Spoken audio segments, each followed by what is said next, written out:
I applied for a PhD in aerospace engineering at the University of Oxford, directly from bachelor's degree in Kenya. I didn't do a master's degree. And when I was applying, some of my friends thought I was crazy. I also thought I was crazy.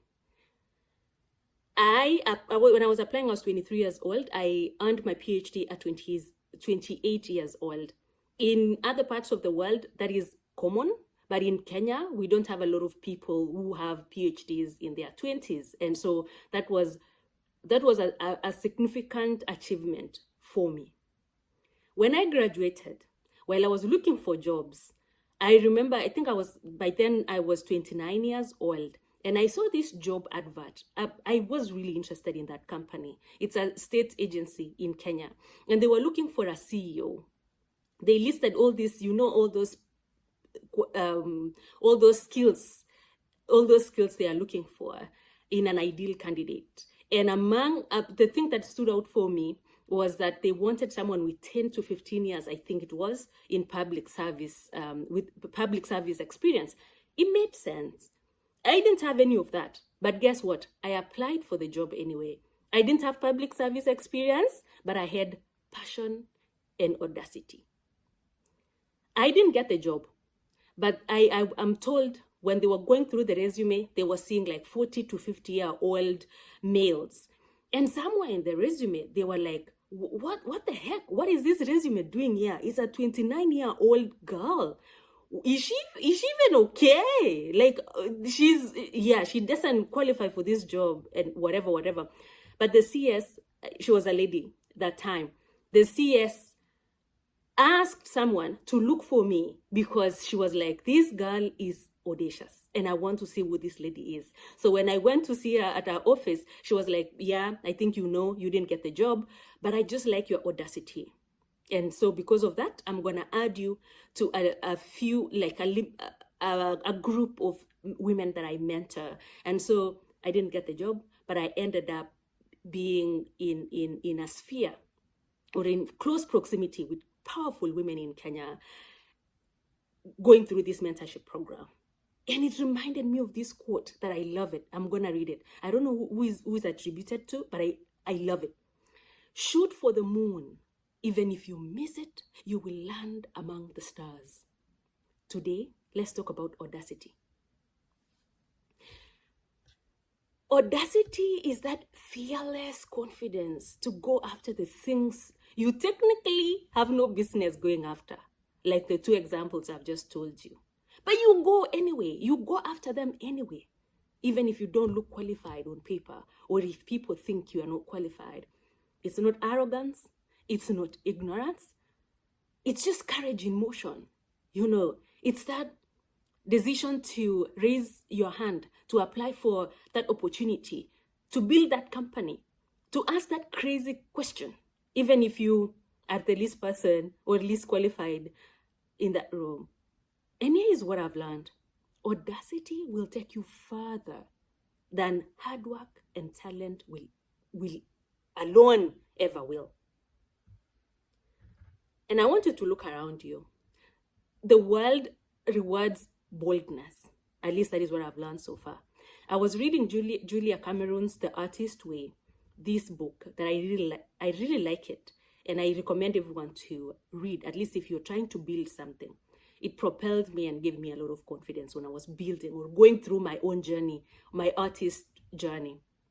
And somewhere she writes, audacity often trumps talent, because I think it makes sense. If you're talented and you're not doing anything with your talent, the person who is audacious, and they might not have the talent, but they just show up.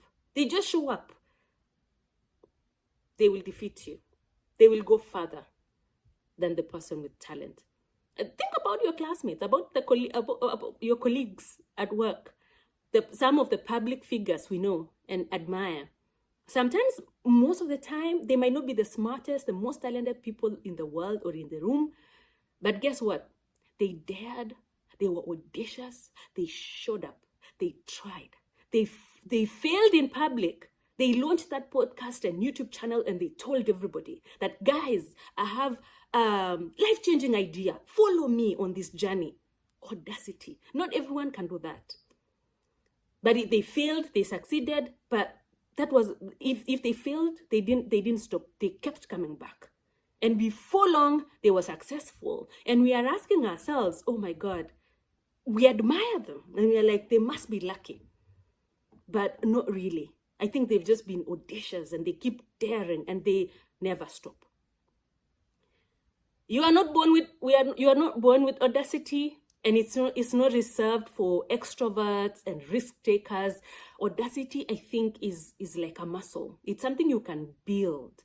It's something you can build. It's moment by moment, action by action, decision by decision. Every time you speak up in that room that you feel intimidated, but you speak up anyway, you pitch that idea that is too out there, but you pitch it anyway, you tell the world about it.